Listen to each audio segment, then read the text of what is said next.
Hello everyone, welcome to analysis of Nifty and Bank Nifty. जैसा कि हम देख सकते हैं कि ये वीकली कैंडल है निफ्टी की, और निफ्टी में अगर हम देखेंगे तो 2 वीक से रेड कैंडल बन रही है। ऑल्दो ये लोअर लेवल से सपोर्ट ले रहा है निफ्टी, बट जो कि ऊपर नहीं जा पा रहा, लेकिन उसके बाद भी मार्केट कंटिन्यू 23,500 पे रेजिस्टेंस फेस कर रही है, और 4 दिन से इसके नीचे ही क्लोजिंग हुई है। वन डे पे हम देखेंगे तो दिखेगा।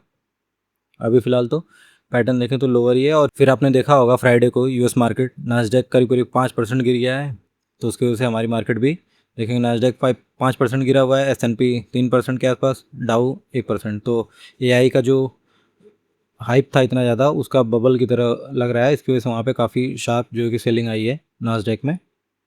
हमारी गिफ्ट निफ्टी भी 300 प्लस पॉइंट गैप डाउन दिखा रही है। तो अगर कल मॉर्निंग में यूएस फ्यूचर अगर ऊपर आए और फिर हमारी जो है कि तब गिफ्ट निफ्टी में कुछ रिकवरी आ सकती है, और हमारी मार्केट में भी इतना जो गैप डाउन दिखा रही है 300 पॉइंट, उतना गैप डाउन ना खुले, नहीं तो फिर उतना ही गैप डाउन खुलेगी। तो उसके बाद हमको देखना पड़ेगा कि हमारा ट्रेडिंग प्लान कैसे बनेगा। वन डे पे अगर हम देखेंगे तो जो निफ्टी है, फ्राइडे को आपका एमपीसी की मीटिंग थी, हमारे आरबीआई गवर्नर आए, उन्होंने बोला भी कि हम जो भी गवर्नमेंट सिक्योरिटीज़ हैं, जो भी बॉन्ड्स हैं, उसमें जो एफआईज पैसा इन्वेस्ट करते हैं, उस पर हम जो है कि जो भी टैक्स वगैरह लेते हैं उसको हटा रहे हैं। उसके बाद भी मार्केट ऊपर नहीं गई। क्यों? क्योंकि मार्केट को डायरेक्ट बेनिफिट चाहिए, तो इनडायरेक्ट बेनिफिट है। डायरेक्ट बेनिफिट तो मिल नहीं रहा, जैसे एसटीटी कम करे गवर्नमेंट, फिर आपका एलटीसीजी कम करे, ये सब कम करे, तो फिर जो कि एफआई में भी मार्केट को पॉजिटिव लें, और फिर इस चीज़ को पॉजिटिव लें और मार्केट पे फिर रिएक्ट करें वो। अभी फिलहाल हम देखें तो मार्केट में पैटर्न क्या है, फॉल आ रहा है, फिर रिट्रेसमेंट, फिर फॉल, फिर रिट्रेसमेंट, फिर फॉल। और अगर हम देखेंगे तो यहाँ से अगर हम इस चीज़ का यूज़ करें, मेज़रमेंट करें, तो यहाँ से मार्केट ये देखेंगे, ये रेंज थी, इसका ब्रेकआउट करके फिर मार्केट 5% फॉल की थी।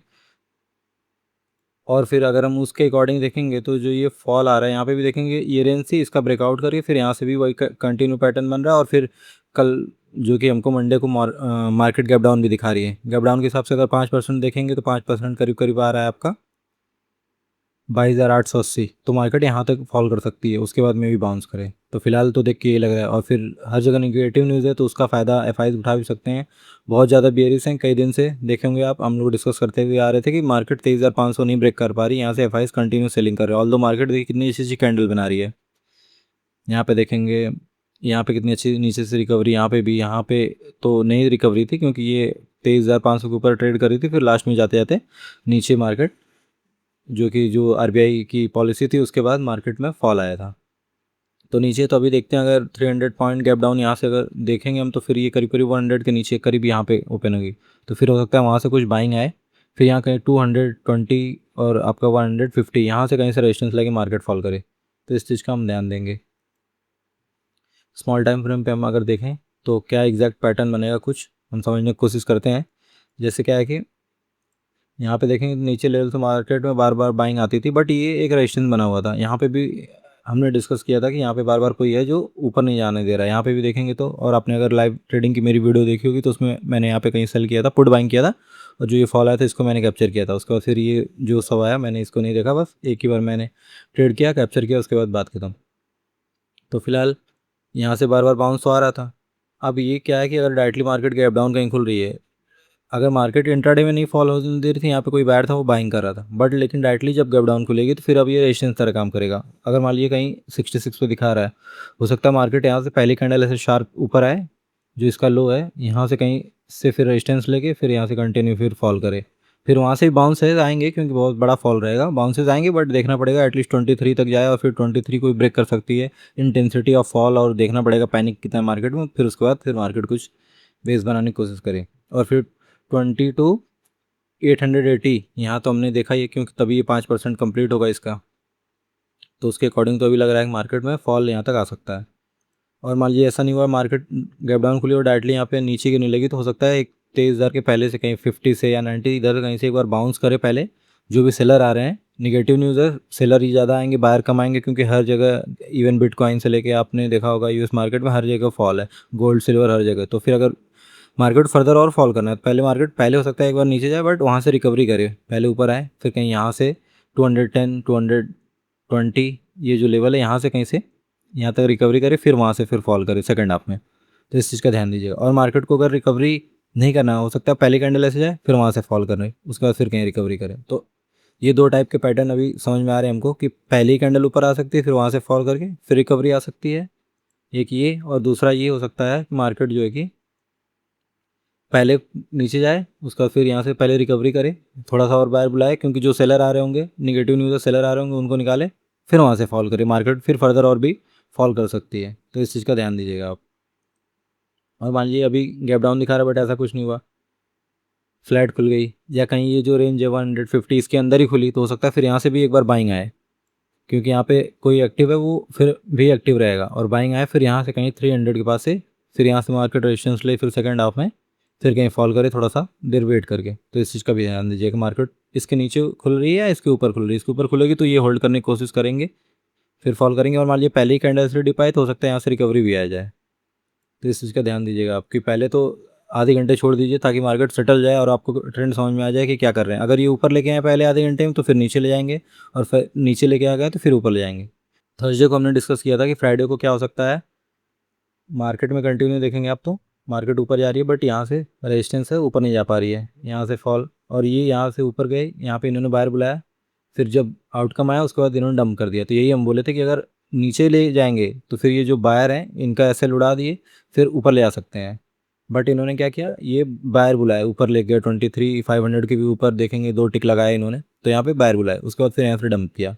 तो इस चीज़ का ध्यान दीजिएगा आप कि कल क्या करेंगे उसके हिसाब से आपको समझ में आ जाएगा। आधे घंटे छोड़ देंगे मार्केट तो आपको ईजिली समझ में आ जाएगा मार्केट करना क्या चाहती है। बैंक निफ्टी देखें तो बैंक निफ्टी काफ़ी स्ट्रांग है निफ्टी के मुकाबले, और यहाँ पे काफ़ी अच्छा इसमें भी फॉल आया था, और हमने इसमें भी पोजीशन बनाई थी।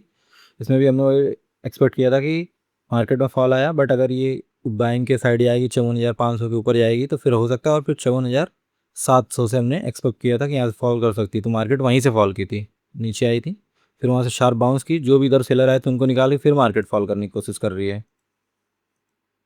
और अगर अभी हम देखें तो मार्केट ने क्या किया, यहाँ से फॉल की, जो लो था उसको ब्रेक की, फिर वहाँ से बाउंस करके क्लोज किए। तो इधर कोई ये वो तो ऑपरेटर ही है, यहाँ पे कोई बैठा है, बट मार्केट इस टाइम पे जो आए थे उनको तो निकाल दी, फिर यहाँ पे कोई एंट्री किया है, या तो हो सकता है यही हो कि जो भी इधर आए थे उनको निकाल के फिर से उसने फिर से अपनी पोजीशन एवरेज किया जो भी किया, फिर यहाँ पे काफ़ी देर होल्ड किए, फिर वहाँ से फॉल आया, फिर रिट्रेसमेंट करके क्लोज किए, और अभी गैप डाउन दिखा रही है। तो अब देखना पड़ेगा बैंक निफ्टी में कितना बड़ा गैप डाउन आता है। जिस हिसाब से अगर 350 पॉइंट निफ्टी खुलेगी तो बैंक निफ्टी भी एटलीस्ट 700-800 पॉइंट तो खुल ही जाएगा। फिर आपका ये जो सपोर्ट है ये रेजिस्टेंस तरह काम करेगा 54,000। मान लीजिए यहाँ 800 पे ओपन होती है कहीं 700 पॉइंट 800 पॉइंट, तो फिर हो सकता है पहले ऊपर आए 54, या 54 ये 150, ये 180 जो है यहाँ से कहीं से, फिर यहाँ से ये फॉल करे। देखना पड़ेगा कि अगर बैंक निफ्टी फिर भी स्ट्रॉन्ग बिहेव करता है तो हो सकता है ये कम फॉल करे, निफ्टी ज़्यादा करे।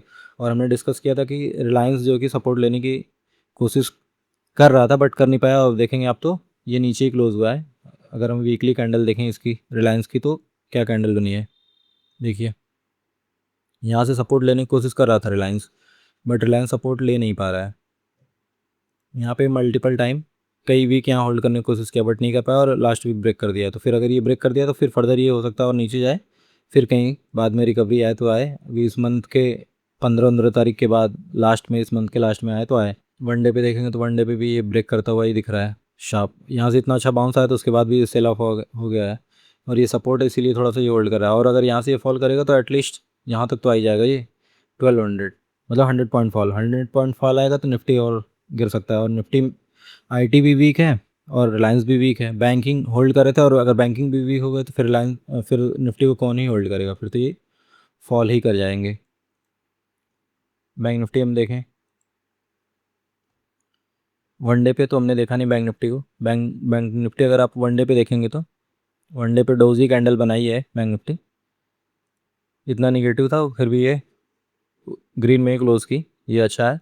ऊपर से रेजिस्टेंस ली हमने देखा है 4 डे ग्रीन बनी है, तो यहाँ पे कहीं अगर गैप डाउन होगा तो फिर यहाँ से बाइंग फर्स्ट हाफ में ये दिखा सकते हैं। उसके बाद फिर कहीं से अगर निगेटिव रहा, यूज़ फ्यूचर रेड में ही रहे और मार्केट में उतनी स्ट्रेंथ नहीं रही तो फिर ये निगेटिव ही रहेगा मार्केट, और मार्केट में फर्दर फॉल आ सकता है।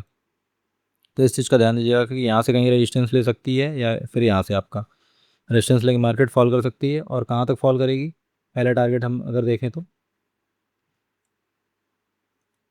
अगर मान लीजिए यहाँ से रेजिस्टेंस लेके फॉल कर रही है तो हो सकता है पहला टारगेट ये मिले आपको 800 तक का। यहाँ से करीब करीब 400, फिर अगर इसको ब्रेक कर दी तो मार्केट यहाँ तक आ सकती है 500 तक का। देखना पड़ेगा कि फॉल कैसा है, इंटेंसिटी कैसी है, और बैंकिंग के जो ये स्टॉक्स हैं ये कितना सपोर्ट कर रहे हैं। ऑल्दो देखेंगे आईसीआई तो पॉजिटिव है, बट एचडीएफसी कंटिन्यू रेड में ही है, और ये वीक बना हुआ है। जैसे रिलायंस है, रिलायंस, एचडीएफसी और आईटी ये काफ़ी वीक है, इस वजह से मार्केट उठ नहीं पा रही है। तो इस चीज़ को आपको देखना पड़ेगा। और मान लीजिए सुबह तक कुछ पॉजिटिव न्यूज़ आ गई और फिर रिकवर कर गया, तो फिर हो सकता है मार्केट फ्लैट खुला तो भी जब तक इसके ऊपर नहीं जाएगा आपको बाइंग का नहीं देखना है। गैप अप खुलेगा तो भी अगर यहाँ सेलिंग आए तो नीचे का ही देखना है। और फिर गैप डाउन हो गया तो हमने देख ही लिया दो सिनेरियो, या तो डायरेक्टली ये नीचे जाएगा फिर यहाँ से कहीं बाउंस करके फिर फॉल करेगा, या डायरेक्टली ऊपर आए यहाँ से रेजिस्टेंस ले या यहाँ से रेजिस्टेंस ले, डायरेक्टली पहली कैंडल ऐसे फिर नीचे फॉल करे तो हम देख सकते हैं। तो इस चीज़ का ध्यान दीजिएगा आप। अगर हम डाटा की बात करें या फाइल्स की, तो क्लाइंट देखेंगे तो इन्होंने 5,000 और भी पोजीशन ऐड की है फ्यूचर लॉन्ग की, एफ शॉर्ट ऐड किए हैं, और जो प्रो हैं इन्होंने जब मार्केट ऊपर गई थी तो इन्होंने अपना कुछ जो लॉन्ग था उसको बुक किया है। और ऑप्शंस में देखेंगे तो एफ ने कॉल शॉर्ट की है और पुट भी बाइंग की है। पुट इनके पास देखेंगे तो कितनी हैवी है। अब प्रोज का देखेंगे तो कॉल भी बाइंग है, पुट भी बाइंग है, इनके पास दोनों है।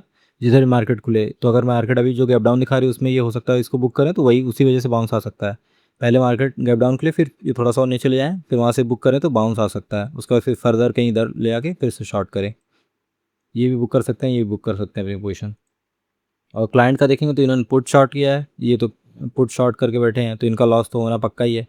और जो कॉल बाइंग थी वो कम किया है, तो कॉल बाइंग तो कम किया है ठीक किया, बट पुट शॉर्ट करके बैठे हैं, फ्यूचर लॉन्ग करके बैठे हैं तो इनका लॉस कराएंगे ही। तो वही एक मार्केट गैप डाउन खुले तो डायरेक्टली नीचे ले आ सकते हैं, फिर वहाँ से कहीं अपना ये जो प्रोज है ये भी अपना पुट बुक करें, और एफ आई शॉर्ट ये कुछ कम करें, कम करें, और पुट भी जो बाइंग है वो भी कम करें, तो वहाँ से बाउंस हो सकता है फिर सेकंड हाफ में फॉल करे ऐसे कुछ। या फिर डायरेक्टली मान लीजिए ऊपर आ गई तो फिर फॉल कर सकती है, फिर साइडवेज होकर फिर ऊपर जाके फिर फॉल कर सकती है। तो यही दो तीन पैटर्न है, यही समझ में आ रहे हैं अभी तो, और ऐसे ही कुछ बनने की उम्मीद भी है।